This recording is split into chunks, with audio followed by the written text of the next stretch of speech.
nerds and nerdettes and wee little nerdlings all. It's your buddy Big Johnny G, the Two Gun Vixen presents Legendary Gaming.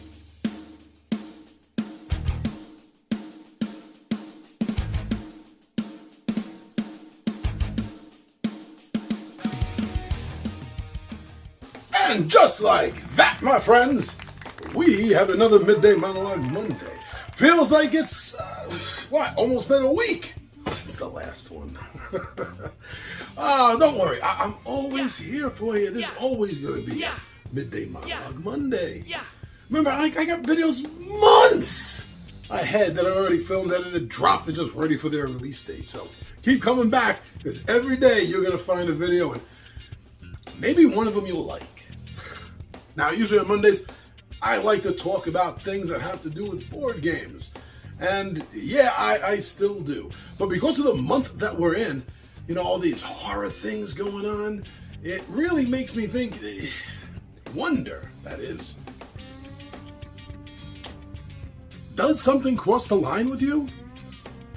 As far as it comes to board games I'm talking about, but I think the more interesting question is not if something in a board game can cross the line for you, these would be too much, but why does one thing cross the line while something else that crosses another person's line doesn't cross yours?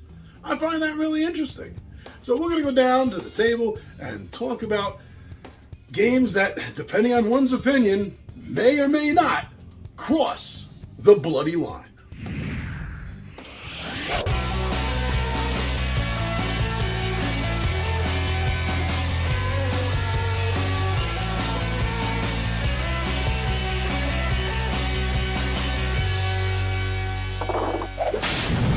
So, is it possible?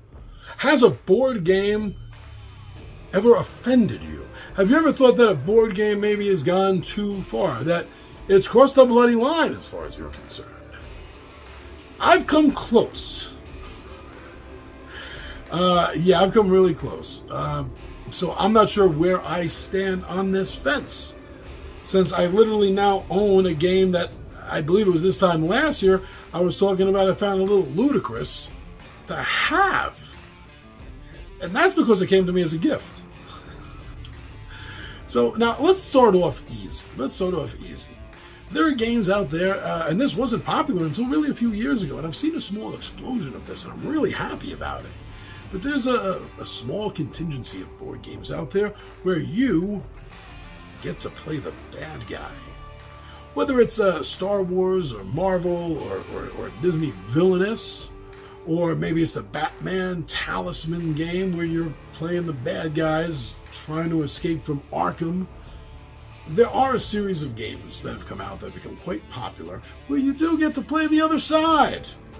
And I love these games. Actually, I like the flip side of things.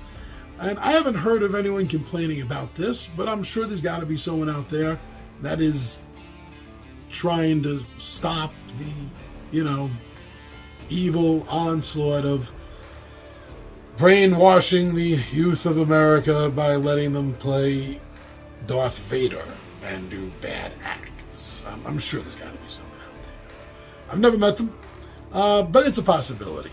But there are stronger possibilities than just playing a bad guy who, I don't know, Darth Vader did a lot of really bad things. Playing a bad guy like the Sinister Six that are just out for revenge or to rob a bank. So why don't we take a look at some of the deeper, darker games that I think there are more legit reasons for someone to think that this game is crossing the bloody line. All right, now I have a little bit of a list together, and let's just, I'm not saying this is a hard, fast rule, cast in stone hierarchy of bad things to do. I'm just taking a stab here, some of the lesser, building up to what I think is maybe some of the worse. Now, one of the things I'm thinking of is, kidnapping. Kidnapping is pretty messed up. And on a private note, I was kidnapped as a baby, so maybe I have some experience in this, although I don't remember it. But still, kidnapping, taking a kid who's not yours across state lines is highly frowned upon. And I can think of one game.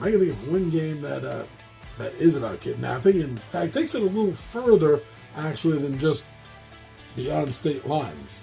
It's a game I've had a lot of fun playing. There's been a small little uproar, maybe, about it. More from some of the other games in this series. But Stephen Rhodes' game of Don't Talk to Strangers. This is part of the first trilogy of games, a box set that Cryptozoic and Dynamite Games came out with in this line. And literally what it's about is school kids trying to safely get home and maneuver their way around the town without getting, well, kidnapped by aliens.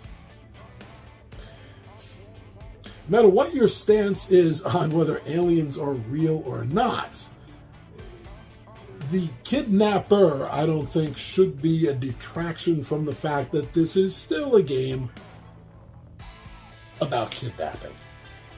Really. So does this game draw the line? And if you think it does, what do you think about me? Because I have a lot of fun playing it, to tell you the truth. And because it's tongue-in-cheek, I think it should get a pass. Maybe you do, maybe you don't. Maybe you know of a game that deals with an even worse subject than kidnapping. If so, put it in the comments, and maybe we can talk about it. Maybe if there's a sequel to this video, I'll use that information. But is kidnapping the worst? Maybe not. What about body stealing?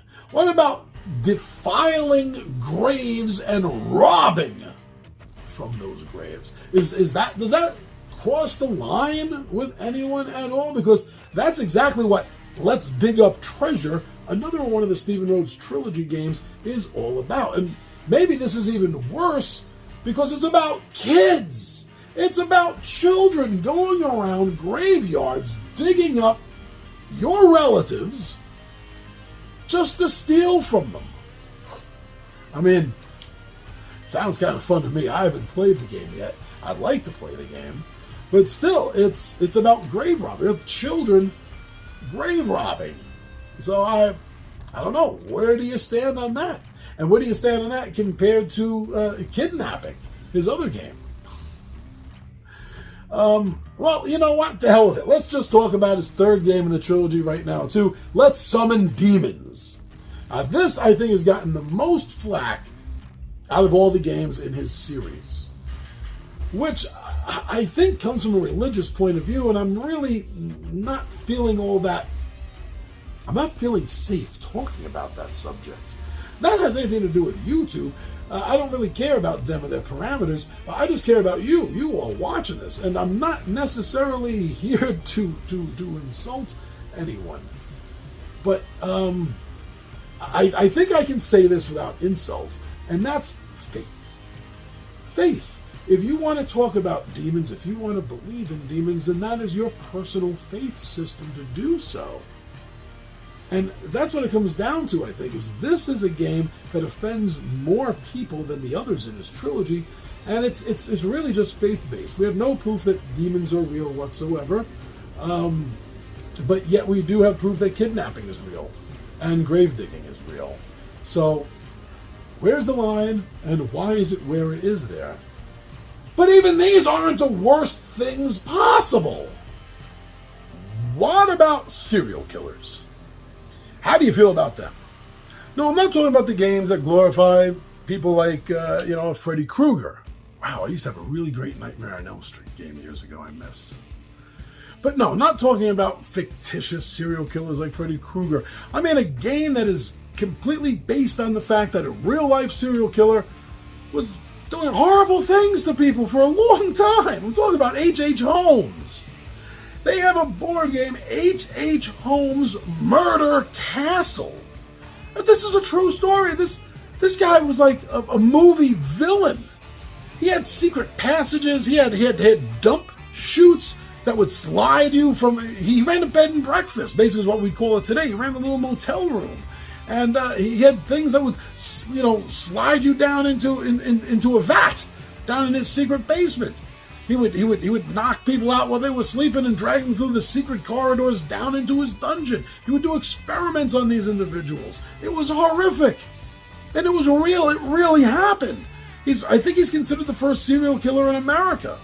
And there's even, I don't believe it, but there's even a rumor. Some people think he lived and escaped and became Jack the Ripper. But I don't even know if the time period works for that.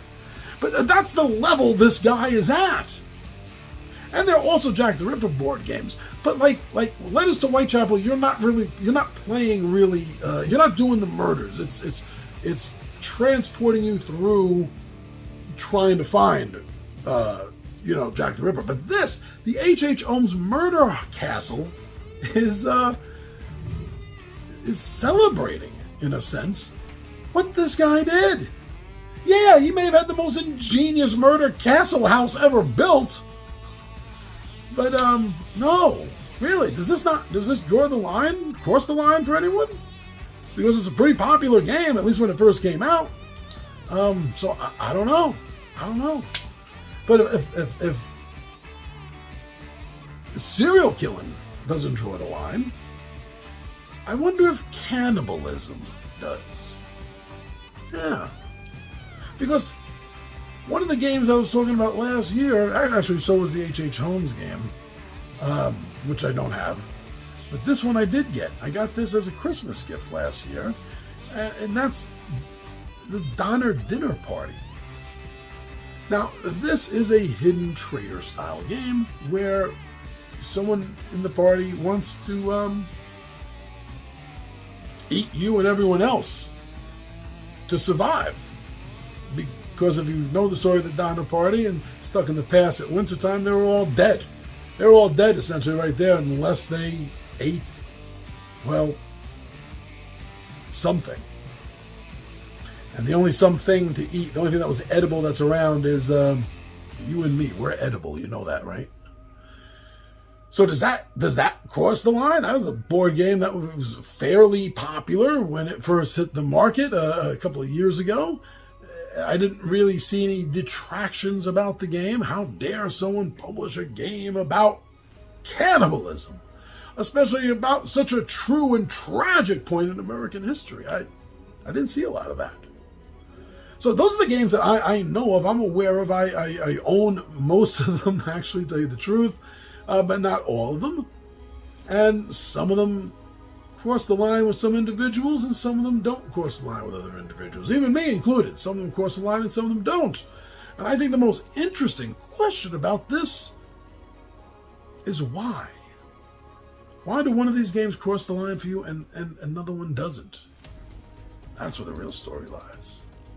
Anyway, thank you for checking out this video. I'm your buddy Big John Ed G for Two Gun Pixel Presents Legendary Gaming, and I am out of here.